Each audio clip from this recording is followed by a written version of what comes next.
KUAM News Headlines is presented by Calvo's Insurance, serving Guam for 80 years. Matson and the Adahi Tanu program. Cars Plus, visit today during our spring sales event. IP&E, fueling excellence. McDonald's of Guam, I'm loving it, and King's Restaurant, located in Tamuning and Dededo. Always open, always local.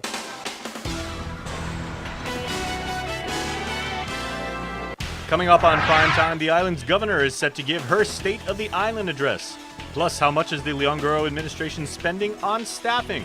And tomorrow is the deadline for Guam's only public hospital to submit its amended corrective action plan.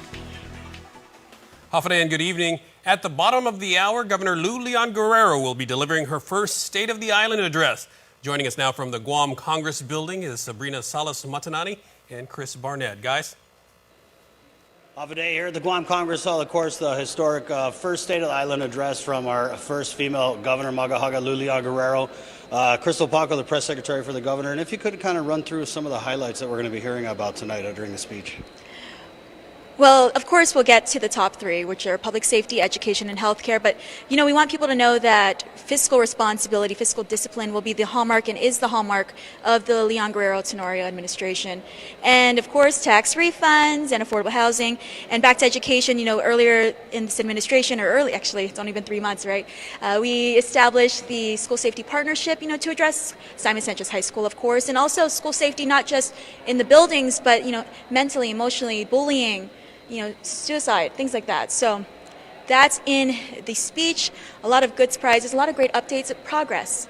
Basically, progress, the progress we made in the first 99-something days. Again, we're at the eve of 100 days. And I'm pretty sure cannabis is going to be a real hot topic tonight. Most definitely. Again, you know how divided the community was about cannabis. And again, our Magahaga doesn't shy away from risk. You know, she was the lawmaker that passed the Natasha Act, and so it's kind of interesting how she's come full circle and now passed the Cannabis Industry Act, and so both laws kind of tied together. All right, well, thank you. Good to see you, by the way. It's good to see you. We did actually have the opportunity to speak to our Magahaga just days ago about what we can expect in her State of the Island address. Governor Lou Leon Guerrero delivers her first State of the Island address. What should we expect? I think it's going to be, you know, a very realistic State of the Island address. Of course, there are many challenges, and the first 100 days was a great challenge for me. And, of course, our cabinet members and my lieutenant governor to look at what we need to quickly do in the first 100 days. So I'm excited about it. So what exactly did the Leon Guerrero Tenorio administration set out to do in the first 100 days? According to their Transition Committee report, within the first 100 days, it was recommended that the Port Authority provide a signed union contract, bring closure to the ongoing cases involving employee appeals, determine staffing needs and realignment and reassignment of personnel. The remaining items on the to-do list in the first 100 days dealt mainly with public safety agencies. For the Guam Police Department, it recommended stationing 2 police officers working at village mayor's offices during normal working hours. However, during our weekly Crime Time Facebook live shows, the department has repeatedly stated it is short on manpower. As for Guam Fire, it was recommended that within 100 days, the shifts of emergency medical technicians be modified to fit 8-hour schedules to immediately alleviate the pressures on GFD's budget. The current EMT shifts account for nearly 80% of GFD operations. And finally, over at the Department of Corrections, within 100 days, it was recommended that the agency implement a Reserve Corps program similar to GPD and the Judiciary Reserve Program, develop and implement a commissary program, and begin the process of calculating the true cost of housing federal prisoners to recoup possible lost revenue. As you may recall, during the Leon Guerrero Tenorio campaign, their platform mentioned that they were going to hire the most qualified individuals to make up their senior unclassified staff. And coincidentally, the staffing pattern for the administration was just released. So let's take a closer look at that and see kind of how it ties into fiscal responsibility. $6.7 million for 95 employees at Adelup, according to a fiscal year 2019 second quarter staffing pattern listed on staffing.guam.gov. The Leon Guerrero Tenorio administration is spending $4.8 million on executive direction, while Lieutenant Governor Josh Tenorio's office is spending $580,665 on staffing and benefits. Adeloop's communications office comes with a price tag of over $250,000 for taxpayers. Now, the communications office comprised of just 3 employees. Adeloop's highest paid employee is Governor Lou Leon Guerrero's legal counsel and son-in-law, Haig Hyun. Hyun makes a combined $160,511 in salary and benefits. Legal counsel Sofia Diaz makes a combined $160,325. Chief of Staff Tony Babauta making $150,862 in salary and benefits, while Deputy Chief of Staff John Jr. Calvo is making a combined $149,920. Former Governor Carl Gutierrez, now a special assistant to Magahaga Lou Leon Guerrero, makes $112,184 in salary and benefits. That's just a couple thousand less than his boss. Adeloop staffing includes 17 staff assistants, 15 special assistants, 6 administrative assistants, and 35 staffers with no position title. Now the question on everyone's mind, how does the Leon Guerrero Tenorio administration's staffing price tag compared to the staffing of the last administration? Well, a year ago, second quarter fiscal year 2018 staffing for the Calvo Tenorio administration was $5.8 million compared to the current Leon Guerrero Tenorio staffing of $6.8 million. Hey, don't forget, we'll be streaming the Magahaga speech live on our Facebook page, and immediately after, we're going to be talking with some of the attendees. I'm pretty sure we're going to find some people who really love the speech and maybe get to talk to some haters too. So that's coming up. Back to you. All right, thanks, guys. And of course, we look forward to hearing more about the State of the Island address. In other news, about 50% of the $125 million that the governor plans to set aside for tax refunds in the new fiscal year budget is for earned income tax credit payments. Local officials have complained for years that it's an unfunded federal mandate that's creating a bigger and bigger financial strain. Unlike state governments, Guam pays 100% of the EITC claimed by the working poor, but argues that it should be the federal government's responsibility. Congressman Michael Saniclas raised those concerns with Treasury Secretary Steve Mnuchin in a hearing Wednesday in Washington. This is very critical, Mr. Secretary, for a variety of reasons. One of them is the fact that with poverty rates so high on Guam, the diversion of general fund coffers in the territory of Guam to fund the EITC payouts impacts education, and it impacts health, and it impacts public safety. And those diversions also result in deficits to the territory because we're having to pull other tax resources that would have otherwise been used to meet our appropriations projections. Saniclas is asking that Guam be reimbursed for all the EITC expenditures dating back to 2008 when the payments began. Secretary Mnuchin says Treasury will look into it. I am aware of Guam has some highly technical tax issues. I've actually met with the governor last time he was here with the Office of Tax Policy. We'd be happy for you to come in also on this, so please follow up with my office on these specific issues. I know there's this and a bunch of other technical issues we've been trying to help on. Saniclas says the EITC reimbursements would be similar to what Treasury has already been doing for the additional child tax credit. Police have resolved a reported child abduction in Tamuning this morning. Police say the child was located immediately and found safe and unharmed. GPD's Criminal Investigation Division continues to investigate the case. No other details were provided. Guam will be the second launch site for British billionaire Sir Richard Branson's satellite launch company, Virgin Orbit. Governor Leon Guerrero announced Guam's selection as a hub for the Launcher One service. The company announced that the island's remote location and close proximity to the equator serves as an excellent base of operation. It uses customized 747 aircraft as flying launch pads for small satellites. The governor says it's a rare opportunity for our island to be front and center of a groundbreaking space industry. Company officials met last month with Lieutenant Governor Josh Tenorio to discuss the possibilities of using Guam as a hub for satellite launches. Tomorrow is the new deadline for the Guam Memorial Hospital to submit its amended corrective action plan to the Centers for Medicaid and Medicare Services. The hospital is currently under threat of being kicked out of the federal program. After a visit in February, the CMS cited GMH for once again being non-compliant with 2 conditions of participation. The hospital's management team appeared before the legislature to provide an update. According to the hospital, CMS wants GMH to demonstrate how the data they have been collecting over the years is being analyzed to determine if it translates to improving patient care. Am I understanding correctly that the main thing to address that's left to address is the analysis of this data? Correct. Unlike Dr. Jolene said, we have been doing data collection, but again, not all departments are doing it consistently and regularly. And it's not just collection and analysis. That they want to see how is it connected to improving patient care, and being able to show trend lines that show either a decline or an improvement. And if it's declining, how do we get that trend line going back up? It needs to be meaningful. So they want to see. I'm sorry. So they want to see an analysis of the data, and then something drawn from that analysis that says we need to do A, B, C based on this to data. make improvements. GMH Administrator Lillian Posadas told senators they will be sending their amended plan to CMS either this evening or tomorrow morning.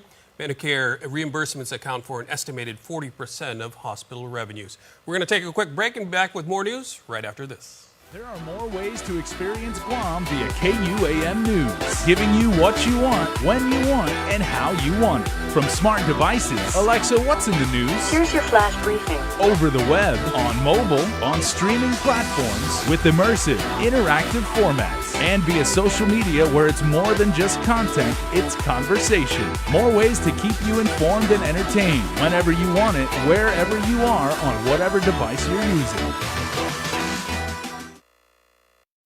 A simple handshake. That's all Jake Calvo needed when he started his company. Today, 80 years later, we like to say thank you to all of you who have taken our hand in trust. Thank you to the dreamers. Thank you to the realists. Thank you to the family-oriented. Thank you to the entrepreneurial. Thank you to those climbing the corporate ladder. And to the ones starting a new life together. Thank you to the traditionalists and the edgy. To the young at heart and the old souls. Thank you to the daring, to the protective, to the practical. Thank you to the hopeful. To all of you from all of us, our deepest, happiest, and infinite thanks. 80 years here for you. 80 years thanks to you. Calvo's Insurance, a legacy of trust. The next generation Galaxy has arrived. See it and believe it. The Infinity O display is the most innovative Galaxy screen yet. Capture the wider world. Take stunning photos with a 123-degree field of vision. Use your phone to charge other wireless charging devices. Don't just stand out, stand apart. Looking for a great deal on a new Chrysler, Dodge, Jeep, or Ram? Then get to Cars Plus in Mighty now for our spring sales event. Like a new Jeep Compass Sport, $166 per paycheck. Or a new Chrysler Pacifica LX, $220 per paycheck. Or save $8,500 on a new Ram 1500. How about a new Jeep Wrangler Sport? Only $274 per paycheck. Low 1.99% financing is available on approved credit. Save thousands during our spring sales event going on now at Cars Plus in Mighty. Cars Plus, driven by you. Join us Saturday, April 13th for the 5th annual Chucky Run and Fun and Fly Away giveaway. T-shirts, medals, and prizes after grand prize trip for two to Manila. It's a great family time at the 5th annual Chucky Run and Fun and Fly Away giveaway. Welcome back. It could be the game changer for the residential scale solar industry here. The Micronesia Renewable Energy Company unveiled its first home with a battery storage system. That means the customer has access to solar energy even when the sun goes down. We've been waiting for this for a long time, and it's definitely the future for our industry. MRE's Jeff Voacolo is talking about the battery backup system that's charged by the rooftop solar panels throughout the day and can then power the home or building throughout the night. Voacolo says the batteries are designed to have more than enough reserve to last till the next day's sunrise. The battery technology has gotten so good over the last couple of years that not only has price gone down 40% since 2 years ago, but efficiencies actually went up 50%. Homeowner McEllen Alford likes the energy security and resiliency of the battery system. For example, it means she'll have continuous power even during a storm or other GPA outage. I wanted to first of all save my food, and then in the end I wanted somewhere that my family could charge their phones and we could stay connected with our families. Voacolo says the battery systems also help GPA because they add even more capacity to the power grid and now also shave demand during peak load hours of 6 to 10 p.m. We never want to say totally off the grid, right? Because they have that security too, with GPA. But as efficiency gets better and better, and because with this house right now, we can actually add 2 more batteries if we wanted to, and they could go 100% off the grid if they wanted to. He says under the homeowner's current power purchase agreement, they're charged 21 cents per kilowatt hour for solar, which is about 3 cents less than GPA. The University of Guam Center for Island Sustainability is in its 10th year of existence, and to mark such a milestone, a resolution was presented Wednesday commending the organization for adapting and modeling sustainable technologies to meet our island and region's needs in the broader areas of environment, economy, and community. During the presentation, Senator Amanda Shelton announced the introduction of Bill 80, which is co-sponsored by Senator Clint Rigel.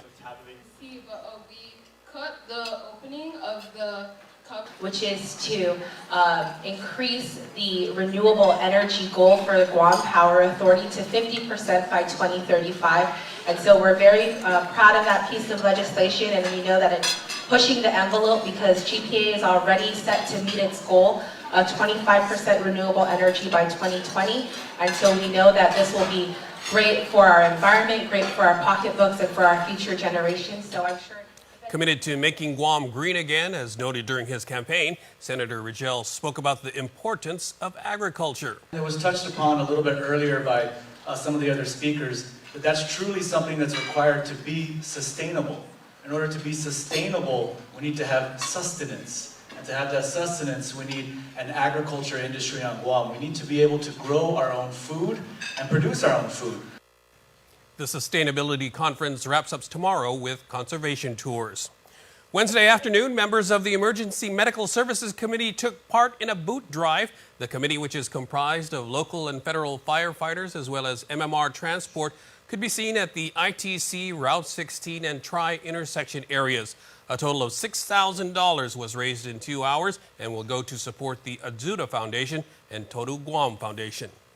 Hundreds of special education students converged on Adloop for a special treat.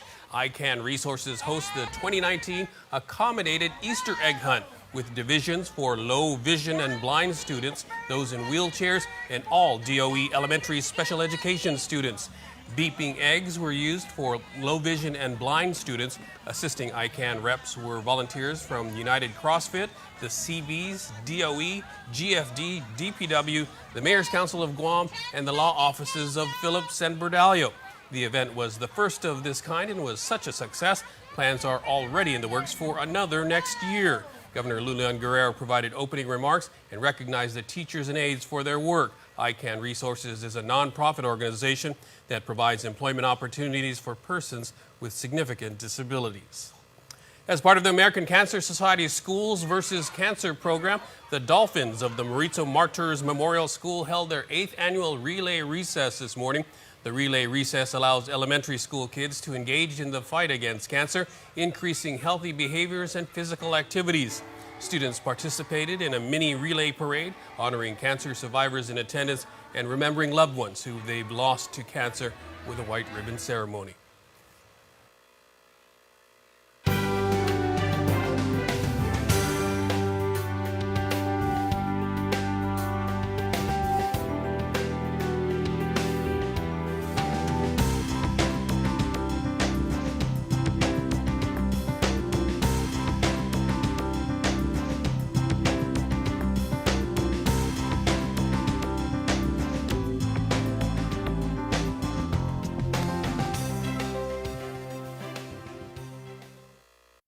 Agent Alpha.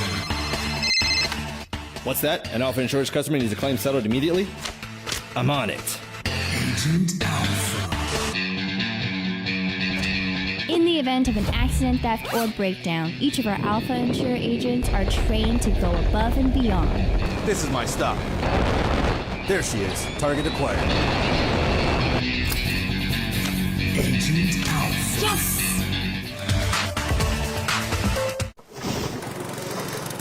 MTO, professional janitorial services with a warm hospitality touch. MTO gives that gift year-round. Pressure wash roofs, pressure wash driveways, lawn service, home cleaning, carpet restoration, office cleaning, commercial window cleaning, floor care. When cleaning is in order, MTO has you covered. Call 647-6861 to inquire on how you can receive the maintenance you deserve. MTO, celebrating 30 years with you, Guam.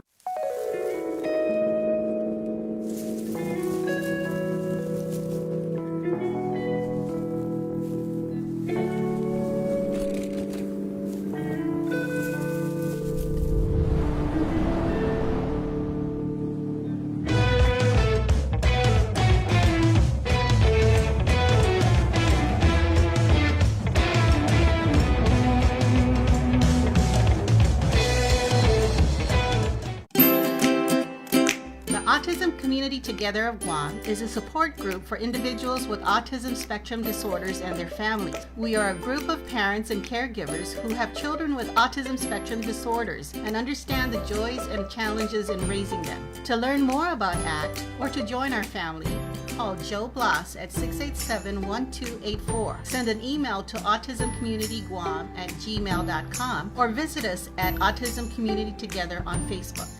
KUAM Sports is presented by Triple J.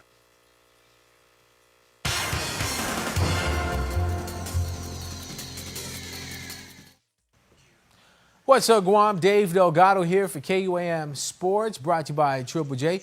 We get the show started tonight with some Smoke and Wheels news as the press conference was held this morning at the racetrack in Jigo. Check it out. The 2019 Smoke and Wheels Racing Weekend kicks off Friday night with the AKBC American Bully Dog Show and Drag Racing qualifiers at the drag strip in Jigo, with the championship eliminations to follow on Saturday night. Saturday will feature motocross heats 1 and 2 for motorcycles and ATVs, mini bike and mini ATV endurance races, off-road buggies, trucks, UTV, official time practices, and Auto X racing in the asphalt oval track. Now you can buy a race car that you don't have to build and work on and spend all your time and all your effort on getting it ready for this race, where they're ready to go, right out of the box, ready to go race pretty much.